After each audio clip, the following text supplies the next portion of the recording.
from WBNE. Hello. Wow. Hello, and welcome to episode 83, all about Return of the King, Theatrical Edition, Part 5, being the 83rd part of That's What I'm Tolkien About.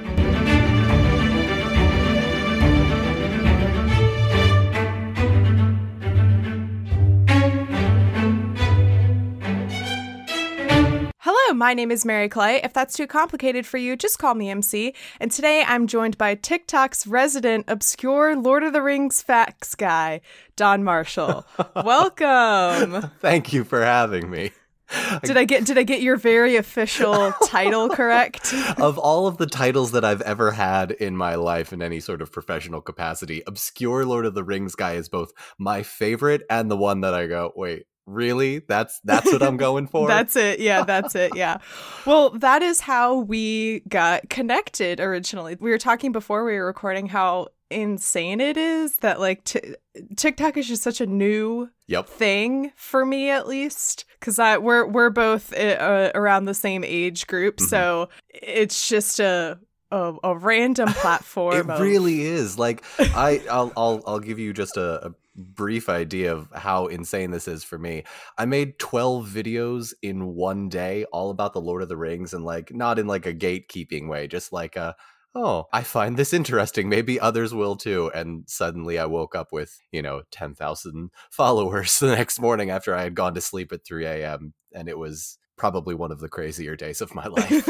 Yeah, people like Lord of the Rings still. It's crazy. Yeah. Crazy to think. Which kind of blows my mind, because here's a fun fact for you. Viggo Mortensen is now the same age that Ian McKellen was when he played Gandalf. No, you're kidding. The movies came out 20 years ago, and we've now caught up to the point where yeah. Oh my gosh. Well, and I also Billy Boyd showed up on my For You page on the Cameo account. Doing, a little bit of Home is Behind. And then there was a follow-up video that he did to a comment where someone was like, it's 2021 and Billy Boyd and Pippin is 52 years old. And I was like, Billy Boyd is 52 years old? Sure is. Oh my gosh. Yep. I think if I remember correctly, Dominic Monaghan, when they first started all of this, was 22 years old. And I just kind of look at my own life like, what was I doing when I was 22, living with my parents, looking for a job in my in my Elijah industry? Wood had just turned 19 when his 19th birthday was celebrated while they were filming at one point, which is so funny because everyone talks about how young Orlando Bloom was because he got this job like 2 days after he graduated from acting school. That's right, he did. Oh my goodness. And so everyone's like, oh my god, Orlando Bloom was just a baby, such a newbie. Yeah. Elijah Wood, even though he had been acting, he was a child actor for many, many years, he was 19. Yeah. Crazy. Yeah. And then also I need to bring up, this is the first episode that I'm recording since I have learned the monumental news that Sir Ian McKellen is gay. Yeah. Which is somehow escaped my knowledge. So he's been out since 1988. He has. He is a very proud member of the gay community, and I don't understand how I didn't connect that final dot, because I've definitely seen pictures of him at Pride. Oh yeah. I've definitely seen him. Like I know he is an LGBT activist. I have heard him make jokes about Gandalf the gay. Yeah, and my constantly. Brain just never connected that final dot. But here we are. There's two great little things that he has that stick out in my mind about him being in the LGBT community. Very distinctly, I think there's a photo of him wearing a shirt at one of the Pride parades that he's at that says something along the lines of, "Some dudes just want to marry dudes, deal with it."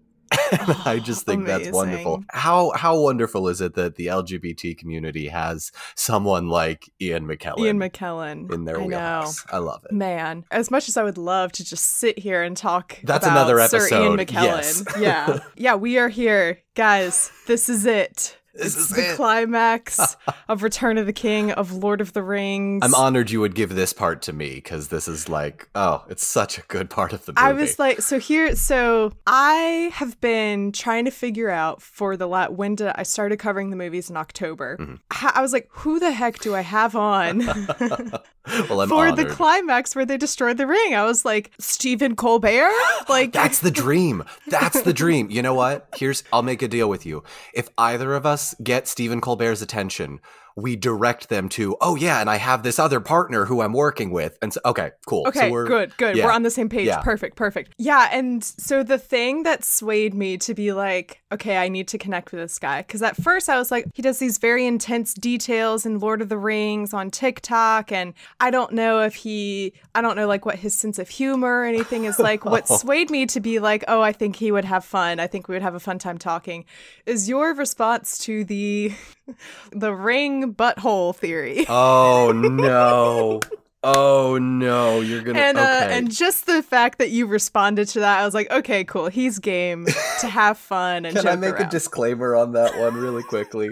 So I had to delete the original video because TikTok removed the audio from it. You know, I understand why they did it, but I have since re-uploaded it and it has still become one of my most popular videos. That's Again, so I uploaded that funny. with the full intention being, all right, I'll appease the people that tagged me in it because I got tagged in it a lot. And I was like, I'll delete it in the morning. It'll be a fun joke. And then I woke up and it was like, hey, you've got 200,000 views. And also one of the guys from Victorious commented on it, now follows you. I'm like, oh, this is how I'm going to be famous on TikTok, is it? Oh my gosh. I should add, it's really funny. I get tagged in a lot of Lord of the Rings TikToks. 9 times out of 10 in the comments, I will see that either you have already commented in there or someone has tagged you in it.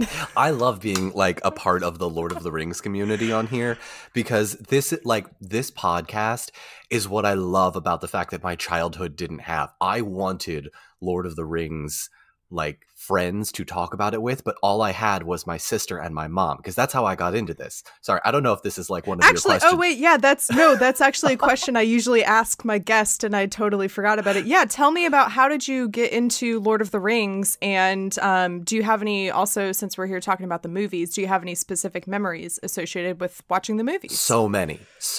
So I first got started with the Lord of the Rings through person-to-person storytelling. My mom thought the books were a little bit too violent for me when I was really young. I think I was like 9 or 10. So she read it chapter by chapter. And then the next morning at breakfast, she would tell my sister and I what happened in that chapter. And I was just enthralled with it. And so that happened literally for each book, every chapter. That's also probably way more exciting to experience and a much more enjoyable way to experience the books when you're young. Yeah. Because there's a lot of like dry, dense material in between the exciting bits. She skipped a lot of the Tom Bombadil stuff. Not gonna lie. I went back and read the books when I was older. And the Tom Bombadil, I'm like, I don't remember her telling me any of this. But long story short, she told us every morning at breakfast, and I was like, oh my God, this is a great story. I want to read these books. But the movies came out and my mom was like, hey, I think you'll really like these movies. But they're a little scary because I think I was 11 or 12 at the time. And she shows me the movies and she's like, hide your face during this part. One of them being the Bilbo scary face. I don't know if everyone will remember that, but scare. Bilbo makes a pretty scary face, and it's still etched into my mind because she said, look away. And I didn't. I peeked and I regret doing that. Yeah, I watched the movies and then she took me to see The Lord of the Rings in theaters, and I just loved the movies from then on. And then in college, I read the books after I got dumped. I was in a relationship with my girlfriend at the time, and I broke up. And I said, hey, why don't I find a way to sort of fill the void? And I caught all of the Pokemon at the time, all 692 or 621 of them. And I also went, deep diving into the Tolkien universe. I read the books, The Hobbit, the original trilogy. I read the Silmarillion. I read Unfinished Tales, everything really that exists in this universe. That's awesome. And so I love, that's such a like unique way of getting into Yeah, Lord it's of definitely the Rings. different than most people's story of like, yeah, I read the books And I liked them. Mine is just so circuitous. Mine is I made a joke on Twitter and then I started a podcast. And that's how I'm here. Okay, yes, so now I could say we are here to talk about the climax of Return of the King, Lord of the Rings. This is it, y'all. They destroyed the spoiler alert. The ring is destroyed in this episode. Hopefully, unless I end up cutting it into 2 parts. I probably won't do that.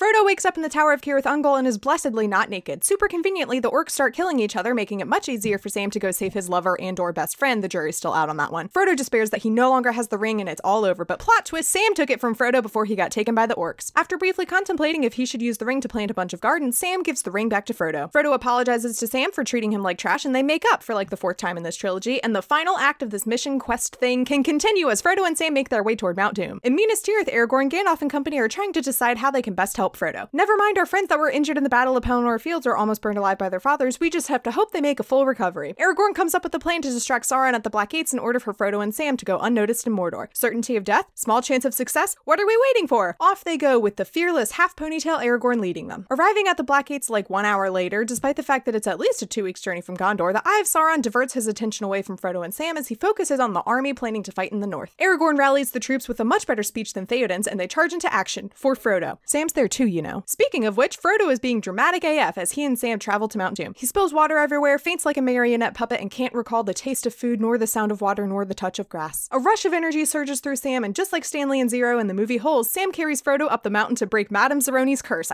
destroy the ring. But not if Gollum has anything to say about it. He tackles them, and while Sam and Gollum throw hands, Frodo stumbles into the crack of doom. At the Black Gates, Aragorn is fighting a troll that has a weird vendetta against him personally when the Eagles decide they suddenly care and join the fight. Inside Mount Doom, Frodo is moments away from destroying the ring when he goes F that, ruins everything, and puts the ring on in the creepiest way possible. Gollum jumps in from out of nowhere and they fight until he bites off Frodo's finger, finally getting the ring for himself. At the end of his rope, Frodo lunges at Gollum and they both fall off the cliff. Gollum clutches his precious as he sinks into the fires of Mount Doom. Sam is a better friend than I am and grabs Frodo's stubby, bloody hand to pull him up from the cliff as the ring is finally destroyed. The Eye of Sauron falls, Mount Doom erupts, Sam reminds us that he's straight, and Frodo clutches his buddy as they await their death. Except just kidding, because then Gandalf swoops in with the Eagles to rescue Frodo and Sam, and now the movie ends. Wait, what do you mean that wasn't the end?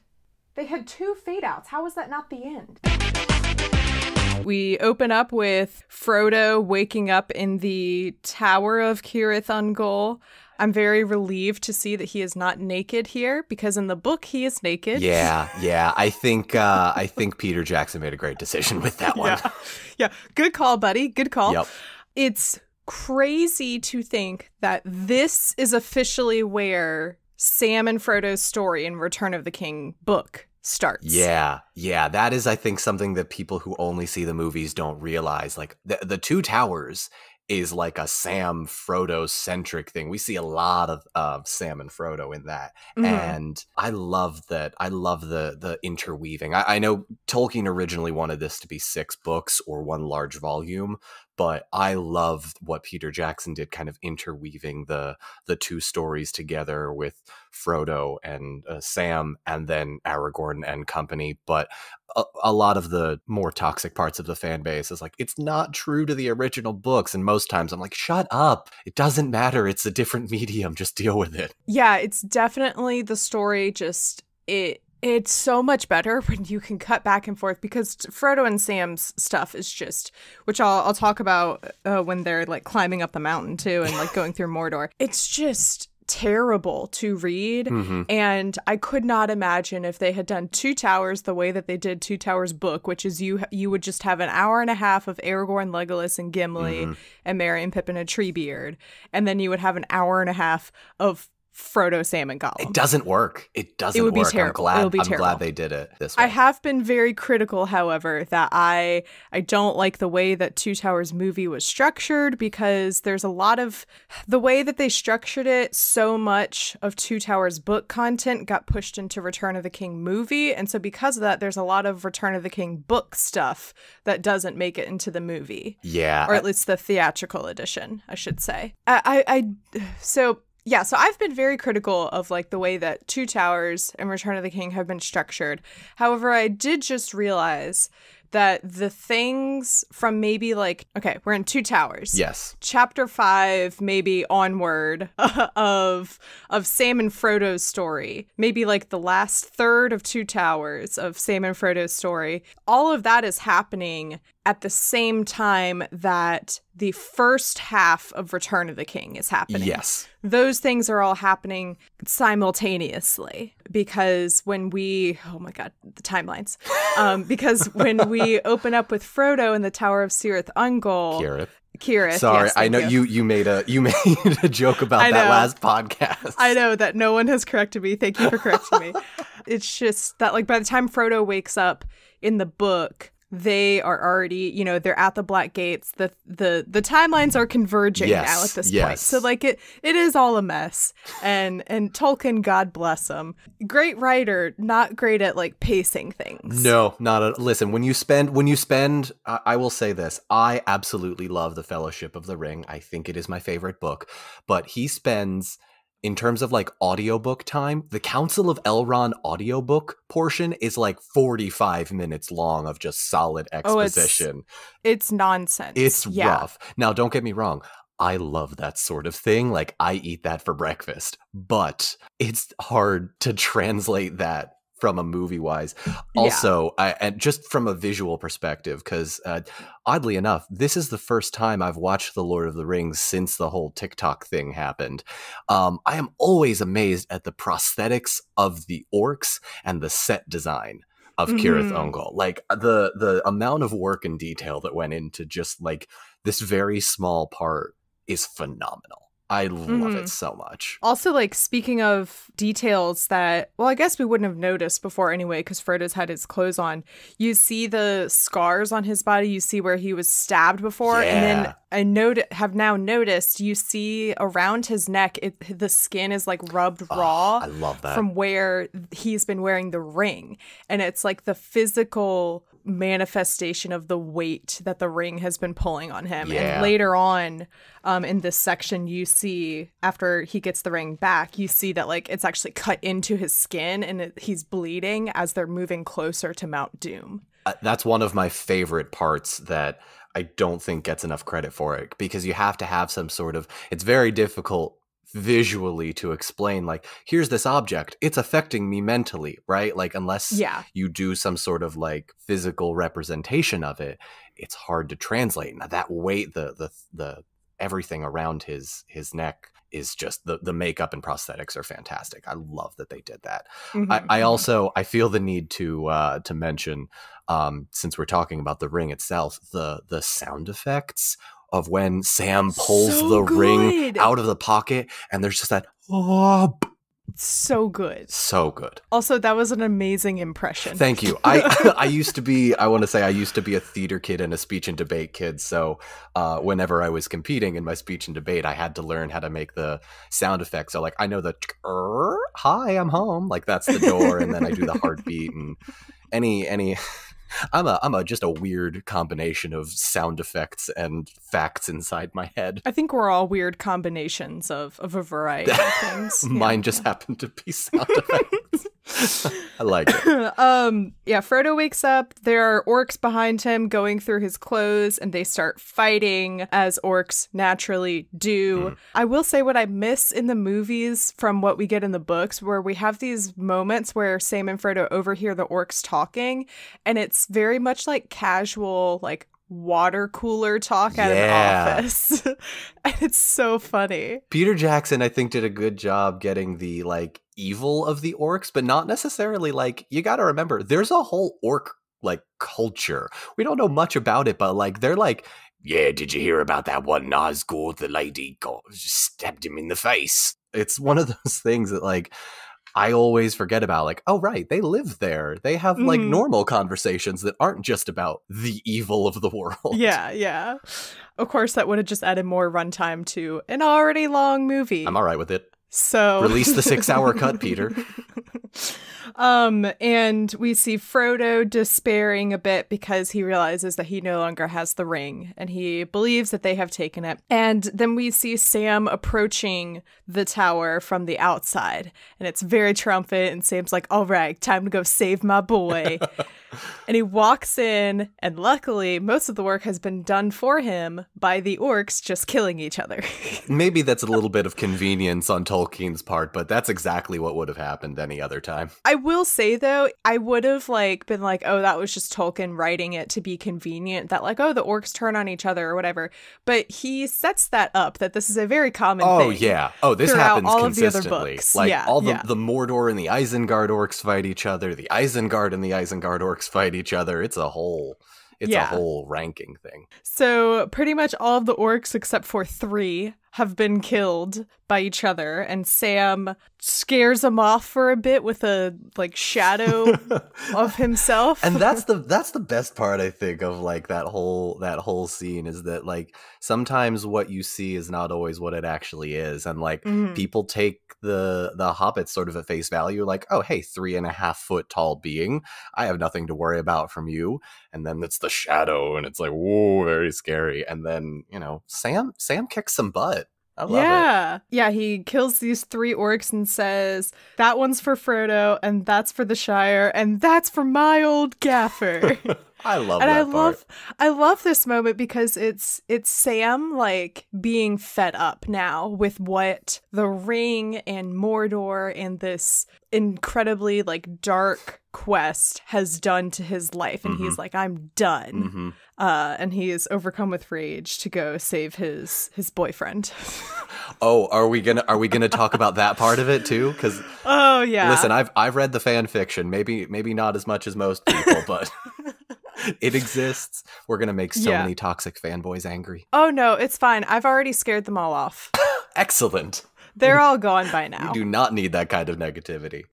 And there was heard round the world a resounding yikes. If you follow That's What I'm Talking About on Instagram, you know what I'm referring to. Anyway, I think I scared them off when I was reading the books, and I just would never stop hating on Boromir. Oh. I think it's fine. Okay. Here's the thing. I have much love for Boromir. Boromir is my second favorite character, but I'll explain why. Gosh. I'll explain why later, but it also has to do with, it's mostly a book thing, but I promise it's a non-toxic masculinity thing. Anyway, Boromir's been dead for a movie and a half. Let's continue. Yeah, rip Boromir. Oof. Yeah, and so Sam goes up and saves Frodo just as another orc is about to kill him. Frodo, he's like, I'm so sorry, Sam, for everything that I did. And I'm like, Frodo, you better keep apologizing to Sam until the day you die, because that's never going to be enough for what you did to him. He was nothing but good to you, and you believed Gollum over your best friend. The power of the ring. He's being corrupted. I know. Sad. And he tells Sam, he's like, you know, none of this is worth it anymore because they have the ring. And Sam says, no, they don't. And he pulls the ring out. And I can't remember when he is earlier, quote unquote, mourning Frodo, who's not really dead. We don't see him take the ring. We do not, no. Because I think they wanted to set up this moment of like suspense shock. And surprise. Yeah. What is so sad, though, is that we miss the detail from the book that when Sam is, like, quote-unquote being tempted by the ring, what he wants to do is make the world into a giant garden. We do not deserve Samwise Gamgee. We don't. Oh, my gosh. We absolutely don't. It's one of my favorite things ever. Like, everyone else has the ring, and they're like, oh, I'm going to be a powerful leader. I'm going to rule everything. I'm going to kill everyone. Sam's like, let's plant some flowers. Yep. That is one of the first videos, actually, I ever made that same day on TikTok, and I said, you know what? Samwise Gamgee is the best character. Here's why. Everyone else is tempted. Sam wants to make a garden. When he pulls the ring out, we get this moment that you mentioned earlier where the sound editing for the ring is just it's just so good. So good. And so good. It's amazing. And Frodo asks for it back, and Sam reaches out to give it to him and then pulls it back. And it's such a great moment for 2 reasons. Because one, I think, is Sam is now experiencing just a little bit of what Frodo has been experiencing, where he is being tempted by the ring and overcome by it. And he is finally getting a little bit of the insight into Frodo's mind for the past couple weeks. What I think is more at play, what I think is the stronger like thought process here for Sam is that he has seen what the ring does to Frodo and he knows it hurts him and he doesn't want to give it back to him for that reason. Oh, absolutely. Absolutely. I think the dramatic tension between Frodo and Sam in that scene is so poignant because like at the same time you're like, wait, is Sam going to turn evil? But at the same time, Sam is thinking like, well, no, I got this. I can do this. And then Frodo, on the other hand, is like, no. This is me. This is all on me. You don't. He says, it's my burden. My burden to bear. Ugh. And when Sam gives him the ring back, Frodo says, like, you don't understand, Sam. It would destroy you. And I'm kind of like, would it really, though? Because Sam just wants to plant gardens. Are you saying this entire trilogy could have been sped up by like 6 months if we had just given it to Sam? It's like, Sam, I think Sam should have had the ring.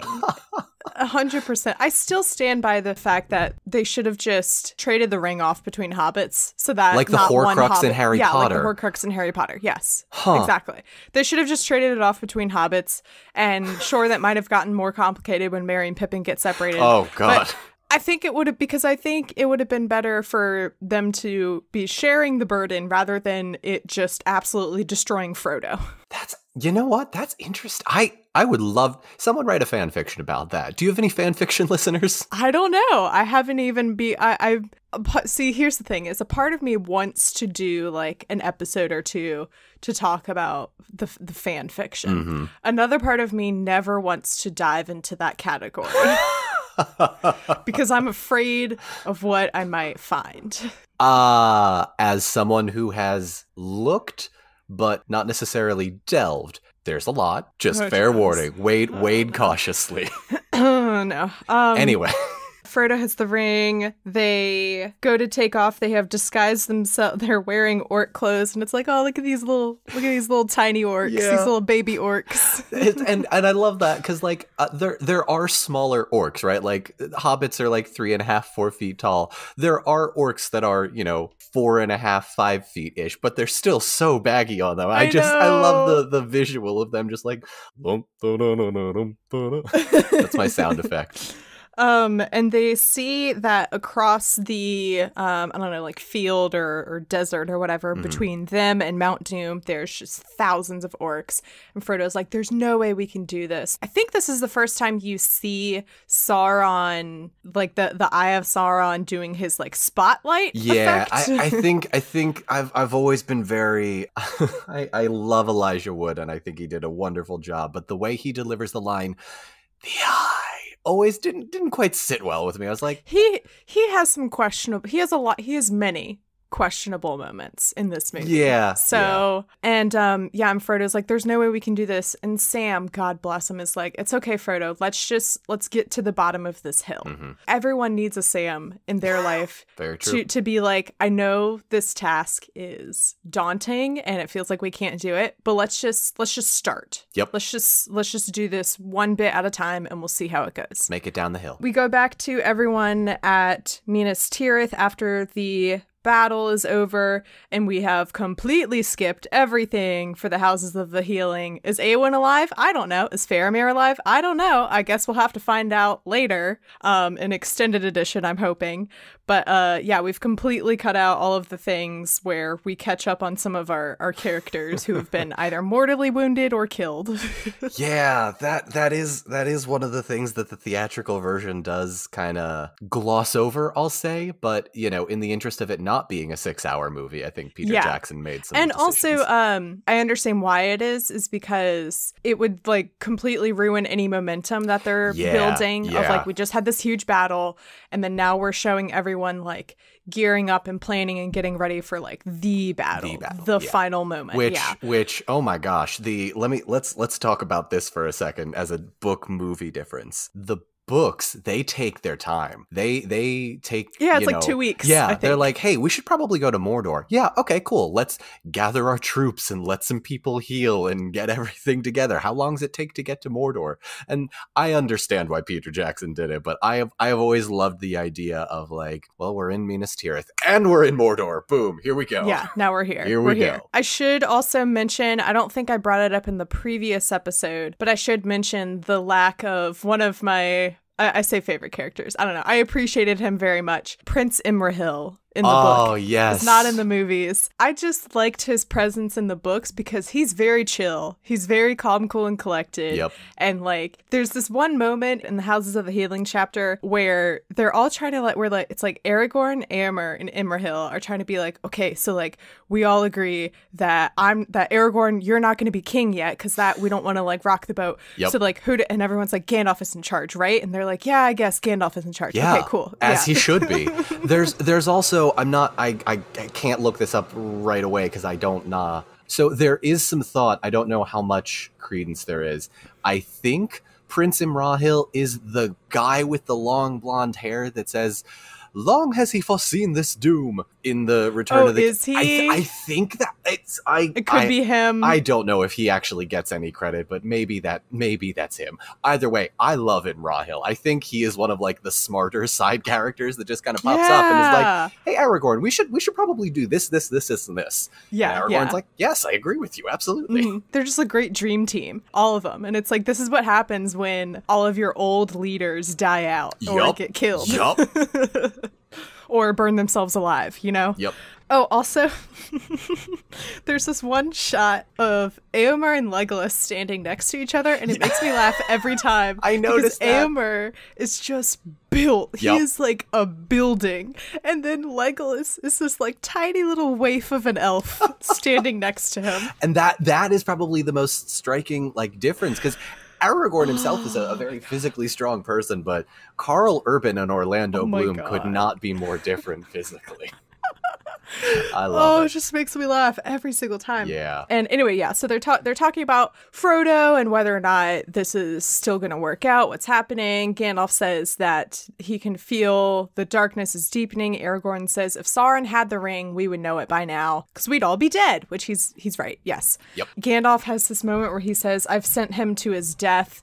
And just, you see Ian McKellen, he has several moments throughout this trilogy where very subtle moments of like just his facial expression that are so impactful, where he has this look of like such pain, even still, like after, it's been several weeks or months, however long since he originally told Frodo, like, okay, here's Bilbo's ring. We're going to go on this mission now. Rivendell to Mordor is 6. Here's an obscure Lord of the Rings fact. Rivendell to Mordor is 6 months. They destroy it exactly 6 months. It's March 20th. They leave October 25th, or is it October 25th? I don't have it off the top of my head, but I know it's 6 months. Mm-hmm. Yes. Yeah, Gandalf is like, I've sent him to his death. And Aragorn says, maybe not. Proposes this idea of let's go face Sauron and his army and forces at the Black Gates, and we will divert his attention to us and maybe give Frodo and Sam a chance to make it to Mount Doom and destroy the ring unnoticed. Gimli has a great line. Certainty of death, small chance of success. What are we waiting for? My favorite. I know Gimli, book purists will argue that Gimli has turned into like a comic relief character. He definitely has been. I love that though. I love that line. Like, of course we're all going to die, but we might save the world. Let's go. Yeah.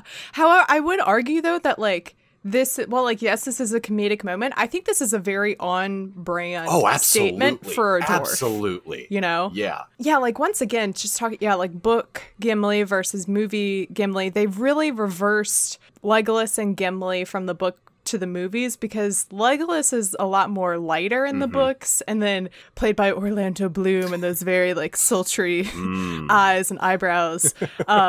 Is very ominous and serious, and then Gimli is, and that could have just been that like John Rhys Davies is just so good that they're like, we have to give him some of these comedic moments. His timing is wonderful, and I think you do need some levity in the kind of very dark, depressing parts of the movie sometimes, because otherwise your whole, it's like you're watching like a horror movie and you're constantly scared all the time. You need that moment to breathe of like, okay, yes, we are going to go march to our deaths, but you know what? We're going to do it with our heads held high. Yeah. So they go off. When we cut from them like together in the, I don't know, like castle or whatever, and then the army leaving, it's this first shot of the White Tree of Gondor that Aragorn is now wearing on his armor and uniform. Which, side note, I feel like he should be wearing, it looks like he's just wearing like a leather cover. Like, where's like some actual armor? Yeah, he bro? needs a full on, like he is the plate. king. He needs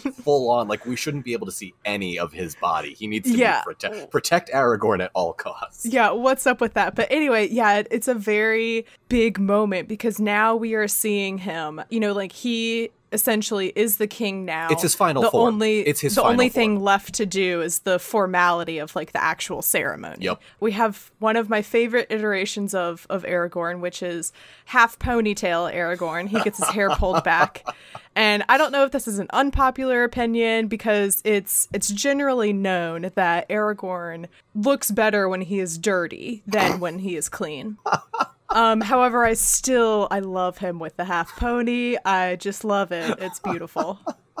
I gotta say, I have never talked to anyone that is like, oh yeah, clean shaven Viggo Mortensen looks the best. It is always, yes. Give me dirty Aragorn. Dirty Aragorn. Yep. Yeah. But here he's looking pretty good. Also, a change from the book is that Merry is going with them, yes. which I am 100% fine with Merry and Pippin not being separated again. Absolutely. Never keep those two apart again. And I also believe that he was healed quickly because there's like one or two moments in the book where Aragorn is like, he's like, okay, Faramir and Eowyn need to stay here because they really need to heal. Merry, he's fine. He can leave tomorrow. Yeah. So I believe that he's fine. I always kind of looked at that moment in the books as like, no, Merry would want to go. Like, I get that he is hurt, but like let's just put it this way. If my best friend was about to walk into certain death and I was just kind of sitting here waiting, like, oh yeah, I'll rest up, and if you lose, I'm just delaying the inevitable. Like, I would be right there with him. I would be right there with him, no doubt. Yeah. We show Frodo and Sam now, and the armies and the hordes of orcs are leaving, and they're moving off toward the Black Gate. And Sam is like, "See, Frodo, we've had a turn of luck," which, like, ever the optimist, Sam. They're just walking through a desolate wasteland of Mordor. It's in moments like these where I'm like, I can't believe I read entire chapters about. So listeners who have maybe you've never read the books. You know those 5 or 10 second shots in between them cutting back and forth from Frodo and Sam to the Black Gates, where it's just Frodo and Sam like struggling up the mountain, or they're just walking through the wasteland, or Frodo is spilling the like 3 drops of water that Sam gives him. Those are like entire chapters in the book. And I can't believe I had to read those. They sure are. And that's one of the things that, like, when people give Tolkien a lot of flack for describing every tree branch, I'm like, yeah, that's fair. And then the chapters in Mordor, I give him full credit on. And I think for those that maybe don't know, Tolkien fought in World War I. And the land of Mordor is very reminiscent of a couple of the battles that Tolkien was in, specifically, I think, the Battle of Verdun, where you see the craters of Mordor. And then if you look at the craters in any of the World War II battles, like Passchendaele, sorry, I'm going off on a tangent, but like this is one of those things that like Tolkien gets a free pass for any of the Mordor description because I can't imagine the effects that war had on him. But if you compare Mordor to Verdun or Passchendaele or the Battle of the Somme or any of those, it's more or less copy and pasting. It's desolate. It is bleak. There are no trees. There is just dirt and grime. And visually, I think Peter Jackson and his team did an incredible job with all of that. Yeah. You really get the sense like this is a no man's land in every sense of the word. Yeah, exactly. Yeah, Tolkien was very, very effective in his writing, and what's a relief for us as movie watchers is that for, what would take Tolkien 1 page of description, Peter Jackson can accomplish in 5 seconds. Perfectly. of a shot. Absolutely. And yeah, we have a moment where Frodo and Sam stop to rest for a second. Frodo's like, "Oh, I'm all out of water," and Sam says, "Oh, don't worry, you can have the last of mine." And Frodo like spills spills it like everywhere. And like it's only like 1 or 2 sips. It's not like a full water bottle that he spills, but I'm like just put your mouth around it and just it's just very frustrating. Yeah. I think it's one of those you have to be there in the moment things. Like, yeah, I guess if you were weak and shaking, I get it. Whatever. But yeah. And he says there won't be any left for the return journey home. And Sam says, I don't think there will be a return journey home. This is a very heartbreaking moment for just so many reasons, because we started this movie with a scene of Frodo and Sam talking about like food and rationing, and Sam says, oh, well, we'll have enough for the return journey home. And Frodo is so shocked, and he's like, I can't believe how like innocent and naive my friend is that he thinks we're going to be going home. But in this moment where he says we're not going to have enough for the journey home, I don't know if that's him hoping that there will be, or if that's just him trying to like make Sam feel better and play into like, oh, he thinks we're going to go home, I'll let him think I also think that. And then for him to see Sam admit that like we're not going home. Yeah, there's not much of a sense of hope in that moment. And I think when Samwise Gamgee has given up going home, it means the end. And I think they fully believe that. Like they from that moment on, it's like, all right, here we go. Final push. What I miss here is a moment in the book that really they kind of took and did at the end of Two Towers with Sam's speech, but it's one of my favorite moments in the book where Sam, it's right before they get to Mount Doom, Sam looks up in the night sky and sees a star, and there's this beautiful, it's basically like the passage where in the movie where he says like the shadow is a passing thing, and he's talking about like the light up there can't be touched by darkness and all this other stuff that's just really beautiful and hopeful and wonderful. And I'm sad that that moment didn't make it into Return of the King. That is one of my favorite moments, that sort of light in the darkness metaphor, just wonderfully written. Tolkien's remarkable at that sort of description. It's like, oh yeah, we might be in the middle of actual hell, but it's still like perfect to me. Oh, okay, yeah. So then is this when we cut back to? Okay, no, we're good. I might be getting confused a lot because from here to the end of this section, we have a lot of just cutting back. Yeah, and forth there's a lot of back and forth. First, we have a moment where Sauron's eye is looking on them, and Sam. Yes. Okay, that's yes. right. Yeah, Sam is. We get our first Frodo scream, which I've been making fun of throughout the movie coverage, how Sam will go, Frodo! It's been a while since we had one of those. We get one of those because Sauron's eye turns to them, and Frodo drops like a puppet. A sack of potatoes, yeah. Like what? How many times does Elijah Wood either get tossed out of frame or just fall? Because it happens a few times. Yeah. In this trilogy. I don't know. It's just so dramatic. It is. It's the so dramatic flop of the movie. Because Sam says like, Frodo, get down, and Sam like turns around and kind of looks at it, and then he just falls. And I'm just like, what is wrong with you? It's a choice. It's a choice. And so now we have Aragorn and the army arriving at the Black Gates. This moment kind of makes me laugh where like they kind of have to go and like knock on the door and be like, hey, we're here. Hello, we're here to fight. Anyone home? Yeah. There's a moment, I think, in that scene that I can't ever unsee now. I've seen this movie so many times and I didn't see it.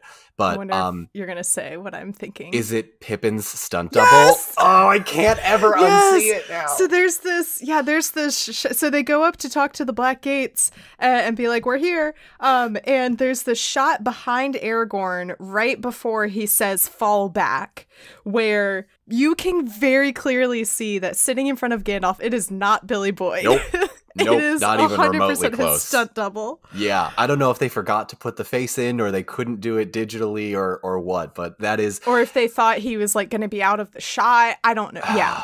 It's tough because like, don't get me wrong, I've watched these movies probably hundreds of times at this point, but I can never unsee it. And I try and ignore it every time. I'm like, oh, that's a nice, and like, there he is. By no means am I insulting the stunt double because I can't imagine what they had to do comparatively in this movie. But it's one of those things I can't not unsee. I know. And it's just such a it's not like, oh, it's a quick glimpse. You see him for a while. They hang on the shot for a couple seconds. Yeah, it's there for a while. Yeah. So, and then that's when we see the Eye of Sauron turn from Frodo and Sam to the Black Gates. And this is where it's helpful to be able to like physically see. It's a little, I have to say, it's a little cheesy that like he's a literal spotlight. We don't ever actually see Sauron in physical form in the books, but yeah. I think I get a lot, because I am the obscure Lord of the Rings facts guy, I get a lot of questions like, wait, how did Sauron change his form to an eye? I'm like, listen, that's a movie thing. I'm okay with it. But the whole like spotlight thingy that he did where he's quick and jerking around the whole of Mordor is like, okay, I can see where you're going with this. It is at least helpful and it is effective. Absolutely. That you can like actually see it. Whereas, yeah, in the book, it's more like a vague threat hanging over them, looming over them. So it is helpful that like you can physically see that like, oh, he's actually turned and he's no longer looking at them. That definitely helped me when I was a kid understand the movies a little bit more. So the scene where the army is assembling in front of the Black Gates was shot in a desert that was used by the army as a training field. Yep. And this fact just makes me scream, oh my God. Okay, so what I'm about to read is word for word, like from the trivia section that I have on Amazon Video for Return of the King. Because it was still littered with mines and bombs that hadn't gone off, the army had to sweep the field with metal detectors to, quote, make the danger for the actors, actresses, and extras acceptable at least. What does that mean? That makes it sound like the actors, like, that they were like, oh, you're being a bunch of babies. It's just a couple mines and bombs that hadn't gone off. Like, what? There's a part in the behind the scenes of the extended editions where Viggo Mortensen and Karl Urban are kind of explaining it, and they're like, yeah, so the police and the experts come up and go, this is a mine, this is a bomb, and there might be a few of them sticking out of the ground. Don't touch them. Oh my God. And so I was also half expecting to read, just given all of the trivia I've read about Viggo Mortensen, I was half expecting for this fact to be followed up with like, and then Viggo Mortensen stumbled across a bomb and defused it. Yeah. Like I was expecting to read something about him defusing a bomb. So much happens to Viggo Mortensen during these movies. God. Like he almost drowned, he lost a tooth, he bought his horse and like learned how to ride, he carried the whole sword like and it at its actual weight. Like Viggo was Aragorn in every sense of the word. So this will bring us, I was gonna wait for another scene, but I think this will be the natural transition into this week's segment of Is Viggo Mortensen Actually a Ranger? So Viggo Mortensen began a tradition of greeting I don't know necessarily, side note, if this is like a actual like Viggo Mortensen is he a ranger fact. It's just a fun fact about Viggo Mortensen. I'm all right with it. Viggo Mortensen began a tradition of greeting fellow Lord of the Rings co-stars with a headbutt, which Elijah Wood called an act of, quote, spontaneous violent love. Dominic Monaghan said in a Reddit AMA recently, Viggo conducted a long-running headbutting prank, which involved him headbutting you quite violently. He almost knocked me out at my birthday party with the headbutt. It continues to this day. Viggo, we could make a movie about Viggo Mortensen. Forget the Lord of the Rings. Let's have our Viggo biopic. He would play himself. I don't care how old he is at that point. Just do it. He is a character unto himself. So that will conclude this week's segment of Is Viggo Mortensen Actually a Ranger? They fall back to the army, and this is a pre-battle speech. Screw whatever Theoden said earlier. I have never cared for Theoden's speech. I love the moment where they show up at the Battle of Pelennor Fields. I do not care for his speech where he's like, we're all gonna die, charge. That's kind of the motif of a lot of this. Of Rohan, Rohan. It's like, Helm's Deep, well, we're all gonna die. Battle of Pelennor Fields, well, we're all gonna die. We're standing here in literally right next to the Black Gate. Well, oh wait, here's Aragorn's speech. Yeah.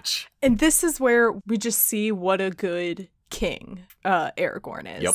He says, I see in your eyes the same fear that would take the heart of me. A day may come when the courage of men fails, when we forsake our friends and break all bonds of fellowship, which, side note, I died a little bit when he says fellowship, because I'm like, oh my God! Same. Anyway, but it is not this day, an hour of wolves and shattered shields when the age of men comes crashing down, but it is not this day. This day we fight. By all that you hold dear on this good earth, I bid you stand, men of the West. Pulls out Andúril, who actually I have the sword of Andúril. I bought it at Comic-Con. Amazing. It's a good speech. It's a good moment. It is. Yeah, and I'm just like so like in this moment I'm just like so proud of like the character that we've seen, this journey that we've seen Aragorn go on. He's got one of the best character arcs, and it's funny you say that because my only note for this speech, I love how you have just given like the full rundown. My only note for this speech was Aragorn's speech is perfection. Yeah. And it is. It is. Yeah. Meanwhile, Frodo and Sam are, guess what? They're still struggling. Evergreen. They are evergreen statement right there. They're struggling up the mountain. We get a little flash of the Shire music coming in as they like look up on the mountain and they like collapse down. So such good choice as far as like music choices go. Like, let's remind everyone, remember what they had. Remember in the beginning when we were happy and Gandalf was setting off fireworks. Remember that. And like the remember the strawberries, the taste of strawberries part. That part always gets me. Yeah, wait, yeah. Sam hugs Frodo and says, do you remember the Shire? And then, like, even worse, the fact that it's followed up with Frodo saying, like, I don't remember the taste of food, nor the, like, taste of sound of water, touch of grass. He's like, all I see is darkness. And Sam says, well, we can't have that now, can we? Nope. And this is just, I like scream every time this moment happens. Sam says, I can't carry it for you, but I can carry you. And this is, so Don, when I was reading the books, I had a very specific image in my head of like how the ring was going to be destroyed and like the lead up to it. And I was picturing something in my head that I couldn't place until finally I was like, oh, I'm imagining in the movie Holes when Stanley has to carry Zero up the mountain. Oh, and he breaks Madame Zeroni's curse. Wow. So I referred to this as the Holes theory. Okay. Granted, I had zero idea how this would actually play out. And so when I read this chapter in the book, I was screaming. I was like, I can't believe I was so on point with that prediction. I haven't thought about Holes in years. Thank you. Oh, I think about it all the time. It's a fantastic movie. Oh, it is. It is. The triumph of my Holes theory still rings true watching the movie, watching this moment of Sam carrying Frodo as Stanley carries Zero up the mountain. I love it. Best part in for me, best part in the trilogy. I can't carry it for you, but I can carry you, I think is my favorite quote of the trilogy. Yeah. There was a tweet that, I don't know, someone retweeted and I found, and this person was talking about, they were thinking about how Lord of the Rings stands, like, still after all these years, it's able to stand out as such a superior fantasy series because it rejects this idea of individualism and this idea of like the chosen one and like it's all up to this one person, because at the core of Lord of the Rings, it's about support, it's about like working together for this greater cause. It really comes down to this moment, and it's also like just such a great metaphor for like life in general. And like I've talked to a couple of people that have said that they see it as the ring itself as like people struggling with addiction, whether that's any sort of alcohol or narcotics or whatever, but they see that scene as like the perfect summation of like you can't make someone get better just by taking on the burden for them, but you can help them in any way possible. And I think that is like as far as metaphors go, that's probably one of the best ones that I've heard. Like, yeah, it's perfect. It's great. And like we should all, and then also, you know, still in a time of we're in a pandemic, this story is just even more important. Yep. Because this is not something that we can do by ourselves. It's something that you have to help and support each other and your community through this time. And in your moments of darkness, you should hopefully at that point be surrounded by other people who, you know, like at one point in our lives we'll all be a Frodo, and at some point in our lives we'll be a Sam. Oh, I love that. You know? I love that. Where like sometimes you will be the person who needs someone to help you and carry you as you are carrying your burden.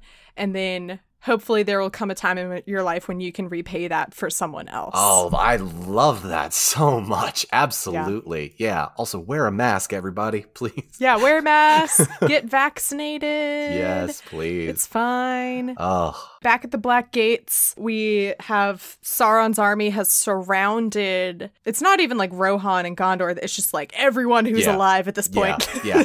So the books, I think, say there's like about 7,000 soldiers from it's Gondor, it's Rohan, it's the people from Dol Amroth, it's the Rangers from the north, it's Aragorn. It's not Aragorn's. It's I'm not sure, but I think Elrond's kids go. Eladon and Elrohir? Right. That's a book-only thing. I do remember they show up at one point, and I was like, who are these random elves? And it's like not explained necessarily that these are Elrond's kids. No, so I think in the books you meet Eladon and Elrohir at the Council of Elrond or a little bit before that, and then you don't see them for like 2.5 books, and they suddenly show back up. Yeah, because I think it's towards the start of Return of the King book, and then Aragorn takes a bunch of people with him when they go to the Paths of the Dead. Yes. It's more than just him, Legolas, and Gimli. Yes. And I forget also that like more Rangers show up, and we get Aragorn's friend, like Halbarad, who is basically just like Aragorn 2.0. Yep. Sure is. Sure is. I think he dies in the Battle of Pelennor Fields. I can't remember. You know what? That's an obscure fact. Even I don't know. So we can we can chalk that up to maybe. What do you mean you don't know off the top of your head the exact body count of the Battle of Pelennor Fields? Anyway, yeah. They're totally. Point is that we have this shot where we see how totally outnumbered they are. Yeah. There's not going to be an army of the dead showing up. There's not going to be Gandalf showing up with the Rohirrim and Éomer. That's not happening this time. Gimli says, "I never thought I'd die side by side with an elf."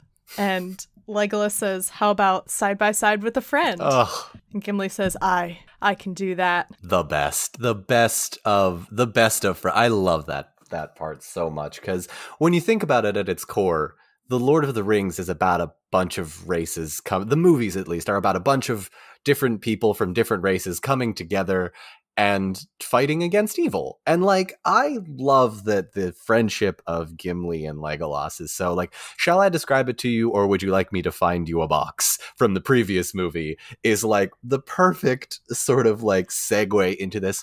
Oh yeah, I guess they can be friends. It's great to see that. And I love the final part of this where it just, you know, this really is about friendship and camaraderie, and we need that. Yeah. And a reminder for book readers, or maybe people who have never read the books, after the events of Lord of the Rings, Legolas and Gimli literally go sailing off into the sunset together as Legolas tries to sneak Gimli into the Undying Lands, I think is what is implied.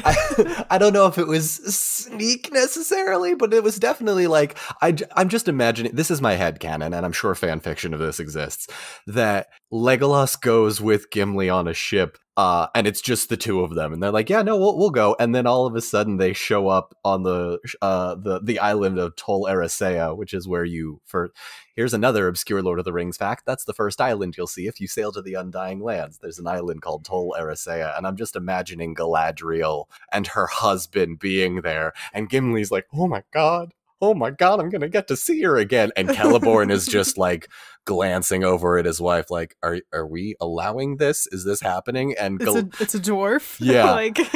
And Galadriel is either gonna have one of two options, like, oh, Legolas, you little or like, Oh, he's back. Yay. Yeah.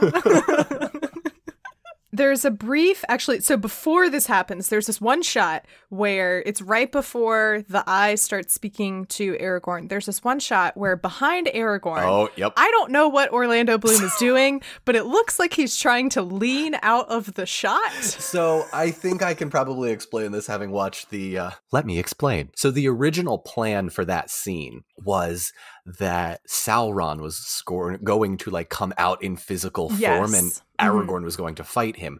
But in doing that, they were going to have this bright light, and Sauron was just going to come out in this bright light.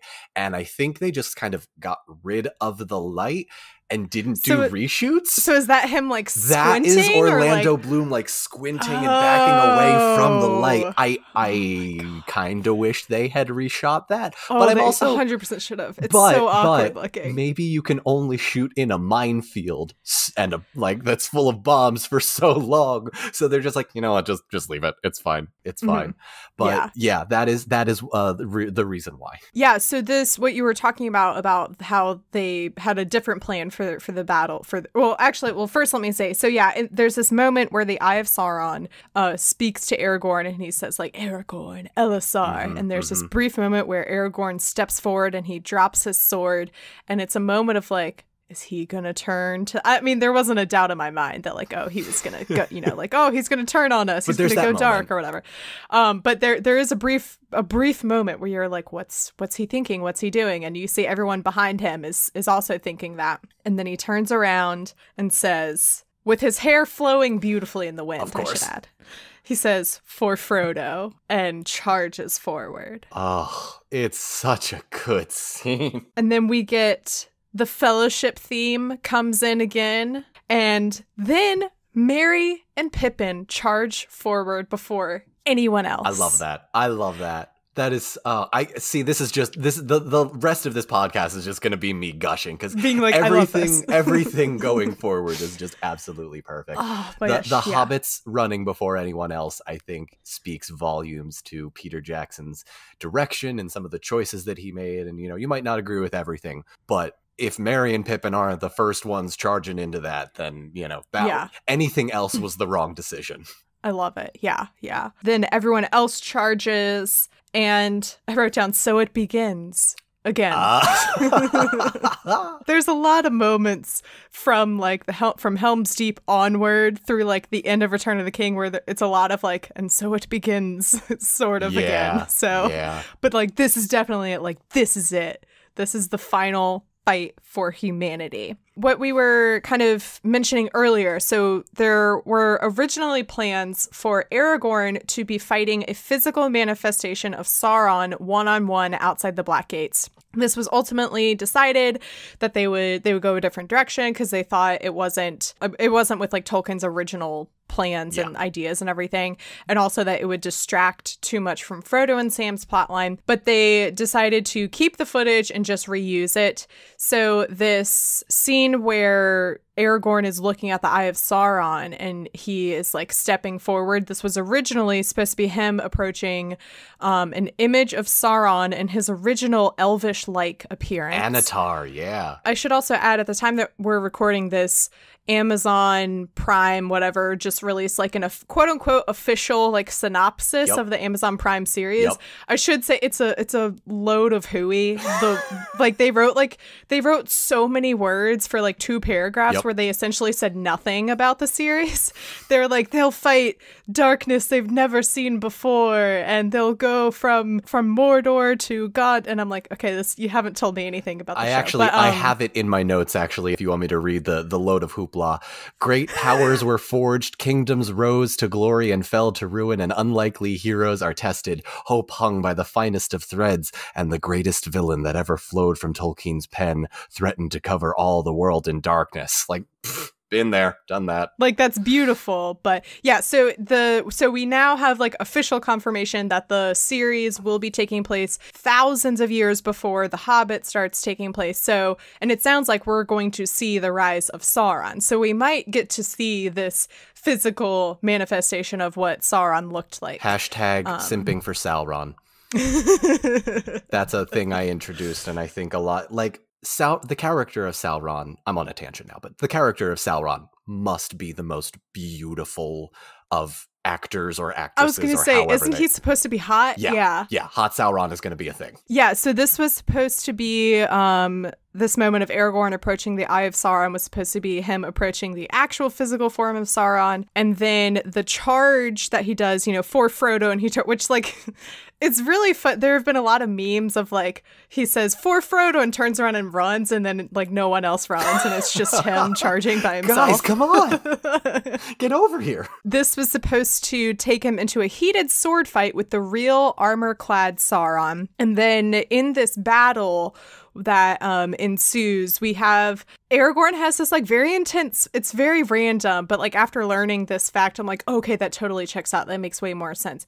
He has a very intense like one-on-one battle with this troll where like the troll growls and Aragorn like turns around, and I'm like, why is this one troll, like what does this troll and Aragorn, like what vendetta do they have with each other?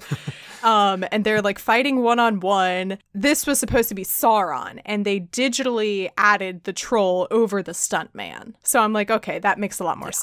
I'm okay with all of that. It does kind of fit more with the motif, because I think if Sauron did come out, it might distract. I think you said it really well. It would distract from the Frodo Sam plotline, which is arguably more important. Speaking of which, we go back to Frodo and Sam, and they are once again still struggling. They are climbing up Mount Doom, which was shot on a volcano called, I should have looked up how to pronounce this, Ruapehu. I think that's right. I think it's Ruapehu. Yeah. Okay, awesome. Please forgive me if I woefully mispronounced that. And the footing was so steep on the volcano that Elijah, which side note, I like that they shot on an actual volcano, that they weren't like, oh, we're going to go to a mountain and like maybe dress it as a set. No, they went to an actual volcano. Bomb fields and volcanoes. And Elijah Wood and Sean Astin had to be hooked up to safety wires because the climb was so steep. Yeah, so they're struggling, they're making their way up, and then who should appear but Gollum. Clever hobbitses to climb so high. Good impression. Thank you. I learned how to do Lilo and Stitch because it was my favorite Disney movie, and then I realized that Gollum is just Chainsmoker version of Stitch. It's not that far off from Stitch. Yeah, exactly. Sam throws hands with Gollum, and it's that like no one's holding back now. Nope. Sam is getting his head smashed into a rock. Yeah. Real quick, I just want to say I used to be a journalist before I was whatever I am now. This isn't my full-time job, full disclosure, but I used to be a journalist, and I've written about people getting into fights and like injuries many times. Sam and Gollum should both be dead. Rocks that they hit each other with and like the sword wounds that they have, they should both be dead. Yeah, 100%. Yeah, because at one point Sam like slices Gollum in the stomach with his sword. Yeah, they should both be dead. 100%. And in this fight, Frodo is able to sneak off, and he goes into the crack of doom. We go back to the battle. What's this? A moth appears fluttering in front of Gandalf's face. I love the moth so much. And Gandalf has like another great Ian McKellen expression. Oh yeah. He's like, oh, I know what's about to happen. And we see the fell beasts and the Nazgul are approaching again. And right as they're about to attack, the eagles swoop in. Just in time. The Eagles, I get that people say they're a deus ex machina, but having read more of Tolkien, once you get into the sort of Tolkien-ish style, it literally is one of the lesser gods of Tolkien's universe saying, you know what? Men, elves, dwarves, you've proven yourself. Let's take care of business. We'll come help you out. A little bit of help. And you know what? I'm okay with everything about that.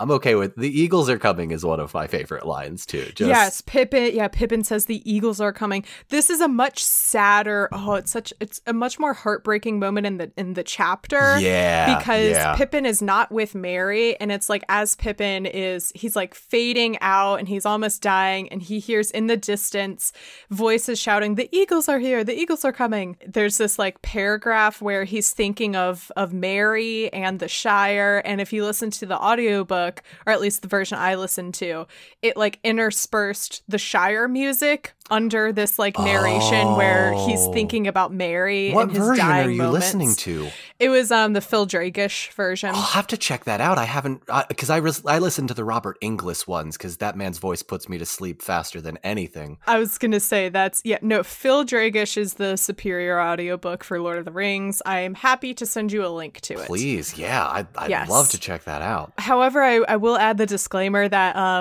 I got it in a definitely totally legal way.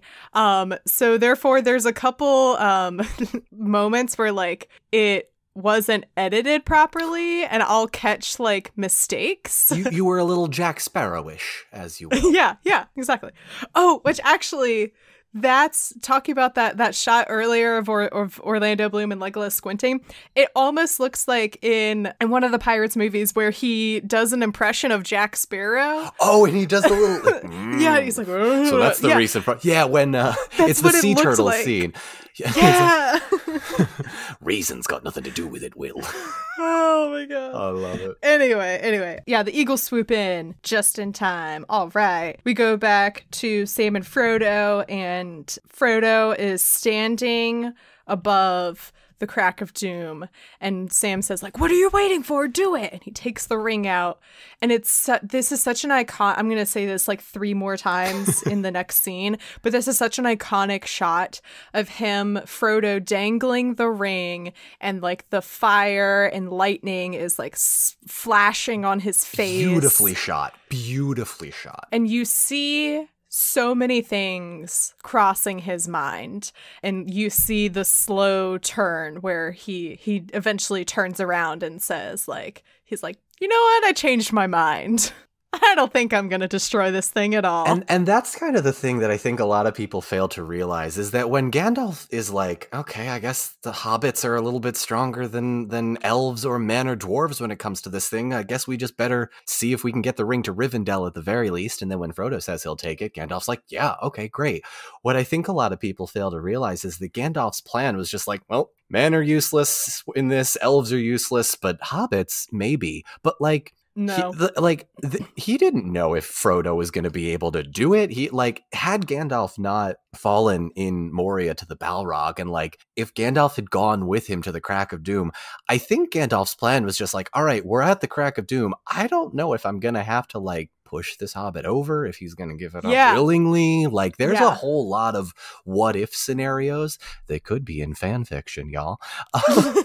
Sorry, we're not going to get any more Tolkien books, so alternate universes are all we have now. I know, really, truthfully. Yeah, in the moment before Frodo like turns around and is like, no, it's mine, I was just like screaming like, Sam, walk over to him.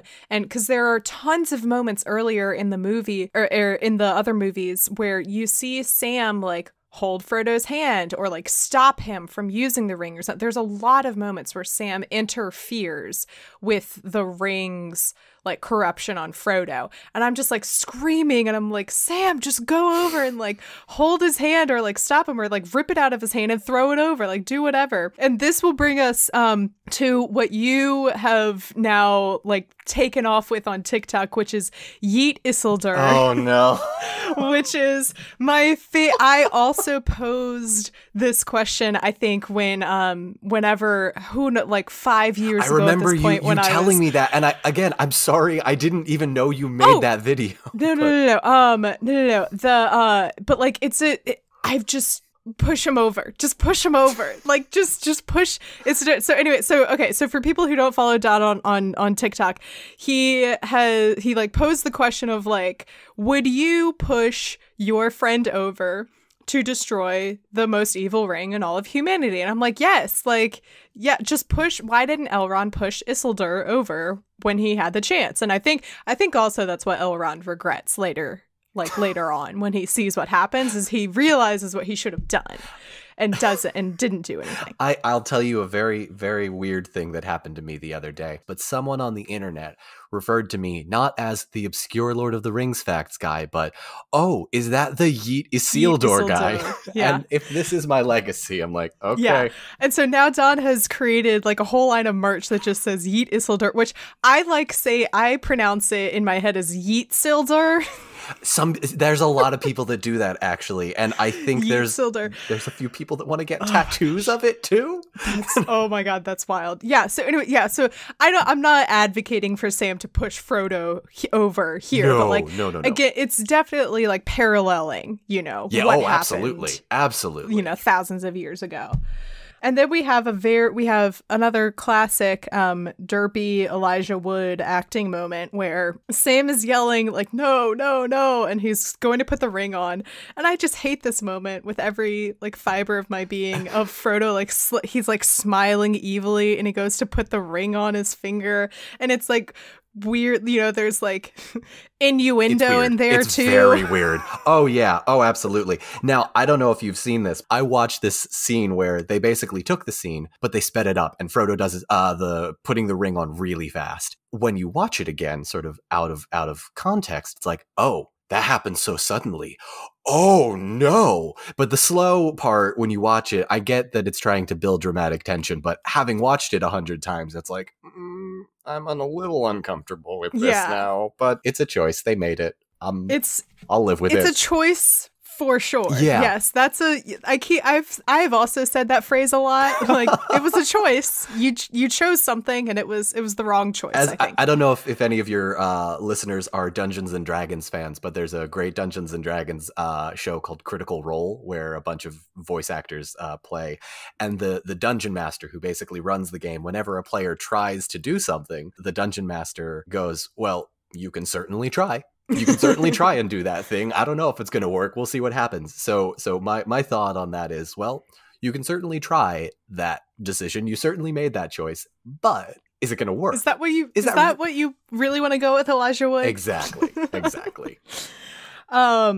He puts the ring on, and you're just kind of like left with this huge moment of frustration of like, you had one job, Frodo. It was throw the ring into the fires of Mount Doom, and you didn't do that one thing. You had one job. I think we keep cutting back to, I do want to mention when they cut back to the battle at the Black Gates and we see, the troll attacking Aragorn, the way that they keep cutting back to Legolas reacting to Aragorn, it makes it look like they're lovers. It makes it look like it was supposed to be, because I know they were, Arwen was originally supposed to be at Helm's Deep. Yeah. So it makes it look like this was supposed to be Arwen reacting to him, like, nearly getting killed. I almost wonder if they had the thought of having Arwen at the Black Gate in like one of the earlier. I know that because they wrote most of these simultaneously, so I often wonder like that shot might be there as like a replacement for Arwen. Yeah. And Gollum, the shot, it's so creepy. The shot where Sam is like looking around for Frodo. Yeah, and he just appears. And Gollum like sneaks up behind. Oh, it's so creepy and scary. Knocks him out, and Gollum jumps on top of Frodo and bites his finger off. Oh. And so this was a detail that when I was reading the chapter, I totally missed. And I didn't realize at the time what had happened until like Gollum had fallen over and he had the ring. And it wasn't until I was reading a SparkNotes summary of the chapter to make sure that I didn't miss anything. Because turns out I had missed something, and it was that Gollum had bitten Frodo's finger off. Yeah, it's kind of gross. The crunch of it, and then the like stubby bloody hand, it's gross. Yeah, no, it's kind of one of those things that I'm thankful that Peter Jackson was a horror movie director before this, so he could capture the spirit of like the evil of Tolkien's universe. But some of the things are like, oh, you're a horror movie director before this, and like that's your wheelhouse. So yeah, I get it. I don't like it, but I get it. I get it. Yeah. I do appreciate, because originally in the book, Gollum just holds the finger with the ring on it. So I appreciate that that in the movie they had him take the finger. Yeah, because it's gross. It's really gross, and I love the shot though. I was gonna say we get that iconic shot. We get the shot of the camera coming from Gollum's eye through the ring and out, and it's gorgeous. Yeah. This is where I like it so much better in the book, that in this moment, in his glee of getting the ring back, Gollum stumbles backwards and falls into the fires and I takes himself and the ring out. I like both choices. I get why Peter Jackson did what he did. I respect both choices though, because in the books it's very clear that once Gollum has the ring, he's elated, he's jumping around, and oops, he fell. So, but like that's his own hubris, right? Like he just fall, like he's not even paying attention to anything else. Yeah. The fact that there's lava and he's on this very thin sort of platform or walkway almost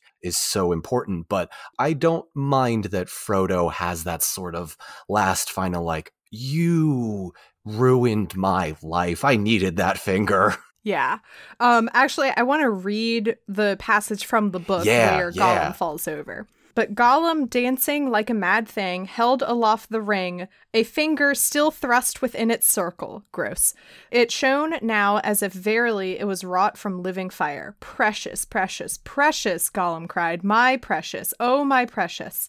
And with that, even as his eyes were lifted up to gloat on his prize, he stepped too far, toppled, wavered for a moment on the brink, and then with a shriek he fell.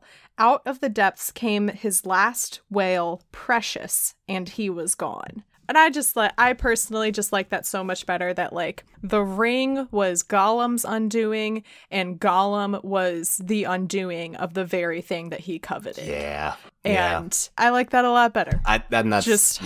Yeah. But it's just, it'll always be one of those things that I just have to get over. Yeah, so Frodo so in the movie, what happens is Frodo and Gollum fight over the ring one last time, and they both topple over the edge, and you're like, oh no, they're both gone. Gollum, again, iconic shot, he falls into the lava, and he like catches the ring at the last minute and like hugs it to him, and then as he is sinking into the lava, his hand is outstretched with the ring in his palm. I love that shot so much. And it's the last, and like he sinks into the lava as the ring like sits on top of it for a minute.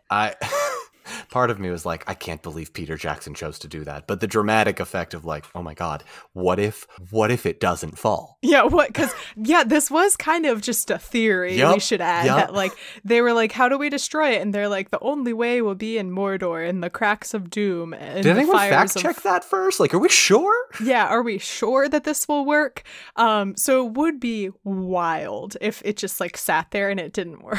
We tried, guys. Sorry, let's go home. Yeah, well, oops. Yeah, that's it for us. Frodo remains dangling over the edge, and Sam reaches down for him. And this was when when I watched the movie for the first time, I was watching it with a friend, and she was like, I'm sorry, I don't care. She's like, if you were hanging over a cliff and the only way I could save you was by pulling you up with your bloody, stubby hand, I wouldn't. And I'm like, I don't blame you. No, it's gross. It's gross. It's so gross. Yeah, because Frodo reaches up and you see his missing bloody. It's gross. Yeah, no, it's a little gross. And Sam, much like Rose in the Titanic, says, "Don't let go."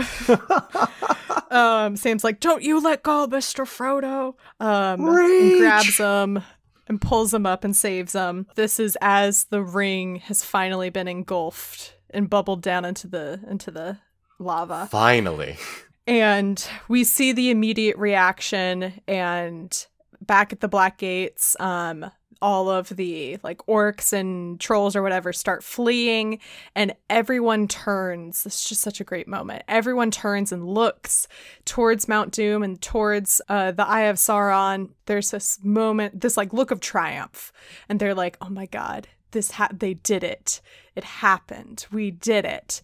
It's over. And And either Merry or Pippin, one of them says like, Frodo! That's Merry. Like, yeah. I watched it again at 4:00 in the morning just because I had insomnia. I was like, I should probably just rewatch it to be better refreshed. Yeah. So, and then we see a couple of seconds later, we see Pippin on the ground sobbing because like all of Mordor explodes. Because then they see Mount Doom exploding. And that's when they're like, oh, they're dead.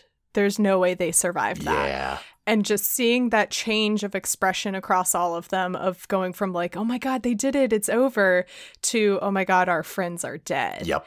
Is just terrible. Heartbreaking stuff. Yeah. We see the Eye of Sauron and the Tower of Barad-dûr collapsing and breaking. They had to be really careful with how they did this because this was a couple years after 9/11. And so they were very careful and deliberate with how the tower was destroyed. Yeah. So they had it disintegrate from the ground up, and the sound it made was from breaking glass so that it wouldn't look or sound like it was exploding. Oh, I don't think I realized that. Yeah. Huh. And so I think that's really, and I also think that's really smart of them to make that decision because this was 2003. In 2002, they had a movie come out called Two Towers. Oh, gosh. Yes, right. Terrible, which like granted, you know, that's what the name of the book was from 50 years ago. So they couldn't help that. Forgot about that. Yeah. So like not great timing. So I do, you know, I like that they took the care, especially given that like this was made in New Zealand. These were New Zealand people. You know, they're not from America. Yeah. They're not from the U.S. But knowing that, like, this terrible tragedy had taken place a couple years before, which, you know, like, at the time was just unheard of. Whereas nowadays we're, you know, like 2 weeks past an attempted coup and we're just like, yeah, so anyway, how about that woodchuck revolution happening on TikTok? Like, it's...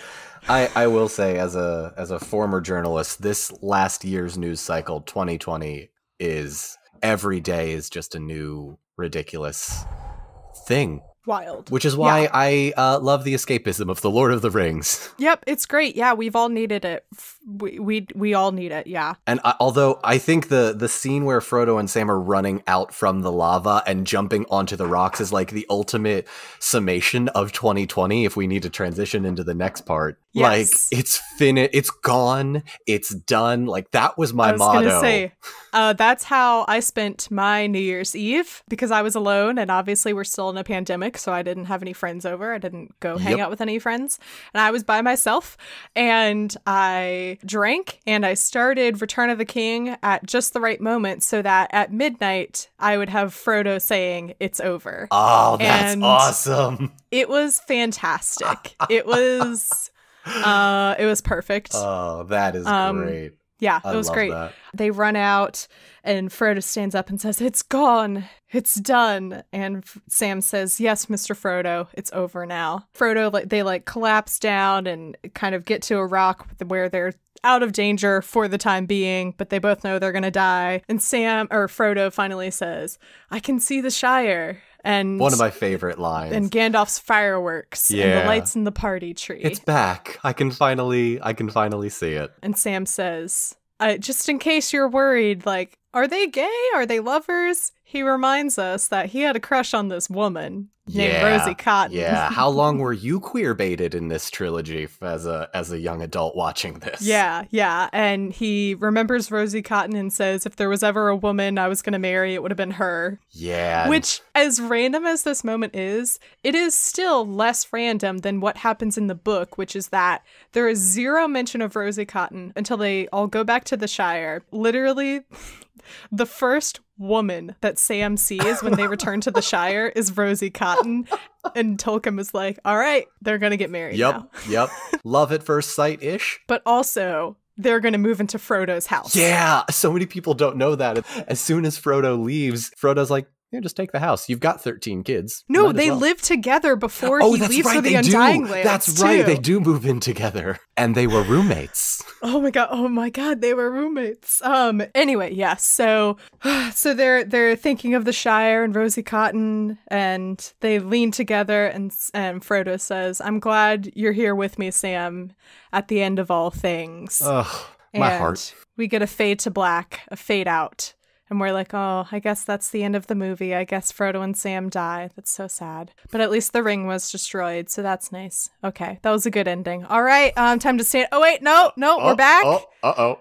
We're back? Okay, all right, we're back. And we see Gandalf fly in with the eagles, and they swoop up and pick up Frodo and Sam. Then we get a fade to white. And that is where we're going to end this week's episode. Oh, love it. Thank you so much for having me. This is a blast. Thank you for coming on. Of course. Getting a chance to talk about the Lord of the Rings. How could I not? Where can people find you on the internet? Yeah, so I am Don Marshall 72 on both TikTok and Twitch. Those are really the two social media platforms that I have.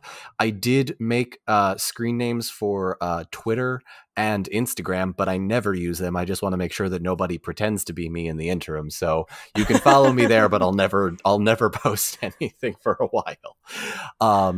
But yeah, Twitch and TikTok, Don Marshall 72 for more obscure Lord of the Rings facts and Yeet Isildur content. Yeet Isildur, which I am of the team that the mindset that he should have yeeted him 100%. You are very much not alone. I think I can finally reveal this. The poll that I did on that one video asking people if they would have thrown Isildur into the lava, the final poll count was something like 25,000 to 6,000. Yeet. That's so funny. So funny. What up, Tolks? I know that there's a good chance you might skip through the credits, but I highly recommend not doing that this week, or any week really, but especially this week because there's a lot of exciting things I'm saying right now. So please stay tuned, especially because I need your help with something. That's What I'm Talking About is a proud member of WB&E. You can learn more about the network by going to WB&E.org. This week, I'm excited to share that one of the podcasts that will be joining the network is Unsobered. Unsobered is hosted by Julia Kendall, who is already an awesome member of our WB&E community, and it is a drunken dive into the badass women of history. So if you're like me and you're constantly frustrated by the lack of female characters in Tolkien's world, then you're going to love this podcast. Hi, I'm Julia, the host of Unsobered, Badass Women of History and Literature, the podcast where I talk about the women that the history books, history classes, and the general public often overlook, or who just get a brief mention, but we never really know the whole story of their impact on the world we live in. On Unsobered, I share the stories and histories of these badass, amazing, and strong women. And while I tell you the history we don't get from traditional history classes, I get more and more drunk over the course of the episode. So join me to learn more about your favorite women, or to find a new favorite woman that you didn't even know contributed to one of your favorite things, with new episodes every other Friday.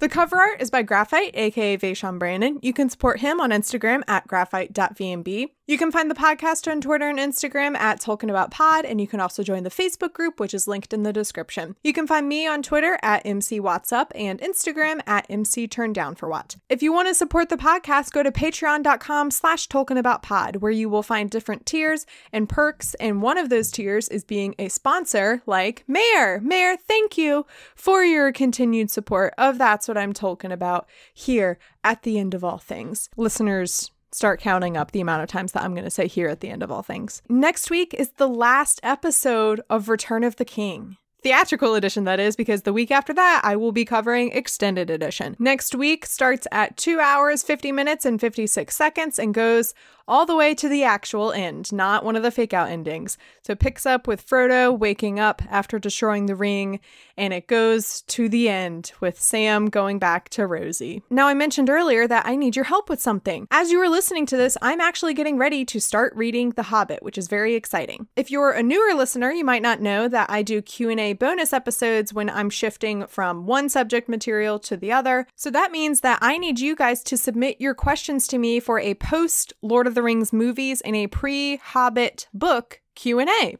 These could be questions like, what was your favorite scene? Who was your favorite actor? What do you wish they had kept in from the book? Things like that. As well as questions about my expectations and predictions for The Hobbit. Because, guys, we are back at square one with The Hobbit. Remember how I started this podcast and I knew absolutely nothing about Lord of the Rings? Well, we're back to that, except this time it's The Hobbit. I have no clue what happens in The Hobbit other than Bilbo goes on an adventure of some kind and eventually he steals a ring from Gollum. That does not go well many years in the future, but that's another story. So ask me your questions like, what characters do you think we're going to see? What do you think happens in The Hobbit? Where do you think they go? And you can share your questions with me via social media at TolkienAboutPod, or you can submit your question to TolkienAboutPod@gmail.com. So all that being said, do you have any parting words for the audience? I would say that if you love the movies, give the books a chance if you haven't read them. And if you are interested in reading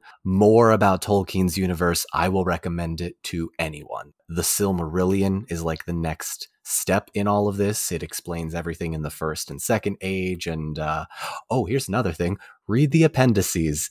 When most people read the books, they're like, I don't need everything else. That's just a little bunch of bullet points. But no, the Appendices are absolutely worth it. I feel like you're coming directly for me because I did not read the Appendices. Oh, no. Which is totally... Oh, no. I was like, I had a bunch of requests. I had people saying like, oh, are you gonna do episodes on the Appendices? And I was like, guys, it's not going to be interesting podcasting content for me to read out the family tree of Aragorn. It's not going to be fun podcasting content for me to read out the vowels of Tolkien's language, which is literally content of the Appendices. It is but indeed. I did not read them in full because I was warned. I was warned that Aragorn and Arwen's story gets a little bit sadder than like what is actually whatever the things that happens to them in the story isn't fun, but then apparently it gets worse in the Appendices. Oh, and I'm does. like, I don't want to know. Yeah, and for those that want to live in blissful ignorance, go right ahead. And that's what I'm talking about.